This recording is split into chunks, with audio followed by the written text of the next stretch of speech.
आपको अगर पूरी यात्रा के बारे में बताऊं कि अगर आप मुझसे कहो कि सर आपके पास एक ही लाइन लिखने का मौका है और एक लाइन में लिख के बताओ कि सफल कैसे हों या कॉम्पिटिटिव एग्जाम्स कैसे निकालें, तो उसके लिए मैंने एक रूल बनाया है जिसका नाम है LRP।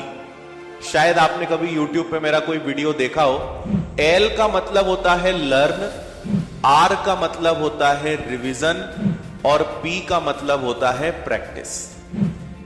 और जब इन तीनों का गुणा होता है तो रिजल्ट में क्या मिलता है? सक्सेस।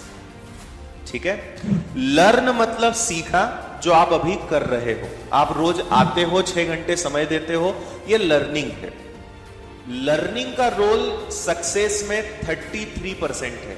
किसी चीज के अगर आप 3 टुकड़े करोगे तो हर हिस्सा अपने आप में 33.33% होगा, 33 से 1/3% होगा, है ना। अक्सर हम गलती ये कर जाते हैं कि हम सोचते हैं कि क्लास अटेंड करना ही 100% सक्सेस है, और इसी गलतफहमी के कारण कई लोग सिलेक्ट नहीं हो पाते, है ना। आपको यह समझना है कि हमारी पूरी पढ़ाई 3 हिस्सों में बटी है। लर्निंग उसका एक पार्ट है, सीखना आपका एक पार्ट है, उसके बाद 2 और पार्ट बहुत इंपॉर्टेंट है, रिवीजन करना और प्रैक्टिस करना।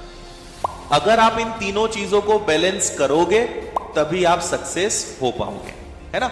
इसको मैथ्स की भाषा में अगर मैं जवाब दूं तो आपने लर्निंग पे भी 10 गुना मेहनत करी, रिवीजन को भी 10 गुना मेहनत करी, प्रैक्टिस को भी 10 गुना मेहनत करी, तो मुझे बताओ सक्सेस का रिजल्ट कितना आएगा? 1000। 10 गुणा 10 गुणा 10 जब होगा तो रिजल्ट क्या आएगा? 1000। अब आप मुझसे कहो कि सर मैंने क्लासेस तो बहुत बढ़िया अटेंड करी, मैं रोज नियम से क्लास अटेंड करने आया, मैंने सर घर जाके रिवीजन भी किया, बस मैं बहुत ज्यादा प्रैक्टिस पे काम नहीं कर पाया या मैंने प्रैक्टिस नहीं करी। ठीक है, आपने सीखने पे काम किया, आपने रिवीजन पे काम किया, बस आप प्रैक्टिस नहीं कर पाए। तो बताओ जरा 10 गुणा 10 गुणा 0 का रिजल्ट क्या आएगा? 0 आएगा। नहीं आया समझ में? 0 के साथ किसी का भी गुणा हो तो रिजल्ट हमेशा क्या आता है? 0। और यह है हमारी असफलता का कारण। हमारे पास 3 चीजें हैं और मुझे तीनों चीजों का कहीं ना कहीं बैलेंस बनाना है। अगर एक चीज पर भी मैंने काम नहीं किया या एक चीज पर भी मैंने कम मेहनत करी, उसका असर पूरे रिजल्ट पे पड़ेगा। समझ आ रही है बात, है ना।